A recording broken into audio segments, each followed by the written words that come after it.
देखो सरकार सब समय प्रस्तुत थाए आपण 3 दिन हम जो ऑपरेशन सिंदूर इटा कौन भावुँ आप सागे सागे होगला या प्रतिरक्षा विभाग प्रस्तुति थिला सोफिया कुरेशी कौन सागे सागे तो कहले जाकि पाकिस्तान 9टा आतंकवादी केंद्र को ध्वंस करने से प्रस्तुत थिले तेणु केंद्र सरकार प्रस्तुत थाए एवं ये परिस्थिति को देखला परे राज्य सरकार प्रस्तुति बढ़ाई दिखाई आज मुख्य शासन सचिव एवं पुलिस महानिर्देशक सांगे मोर कथबार्ता होती जोटा जो केंद्र सरकार इंस्टॉलेशन सब अच्छी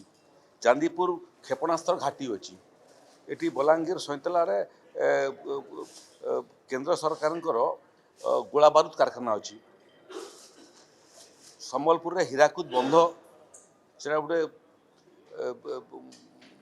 सेंसिटिव लोकेशन सेटा अच्छी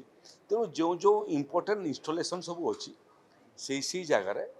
सतर्कता दृष्टि तार सुरक्षा को बढ़ावाई उड़ीसा सरकार निर्देश दे सारे जो जो जगार भर्नरेबल जगार विजिटर्स पॉइंट मान अच्छी से जांच करिवार निपुण भाव में आरंभ होगा तेणु ओडिशा सरकार संपूर्ण भाव में प्रस्तुत अच्छा ये पाकिस्तान और भारत भितर 3 दिन हम जो युद्ध परिस्थिति आक्रमण और प्रति आक्रमण चली ऑपरेशन सिंदूर पुणी द्वितीय तृतीय चतुर्थ प्रकरण आपको आम देखू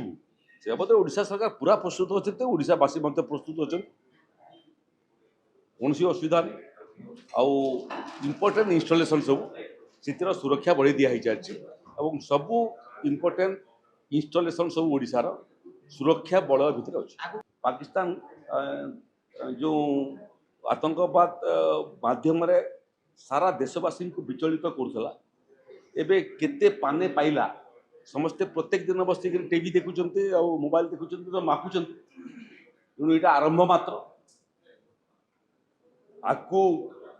आहरी पूरा सिनेमा देखबार बाकी अच्छे आतंकवाद शेष लड़ई यहाँ एवं ये आतंकवाद विरुद्धर लड़ई को स्वाभाविक भाव में समस्त भारतीय चाहिए शेष सोपान पर्यंत जाऊ एवं सारा पृथ्वी रे आतंकवाद को संपूर्ण समाधि दिया जाए।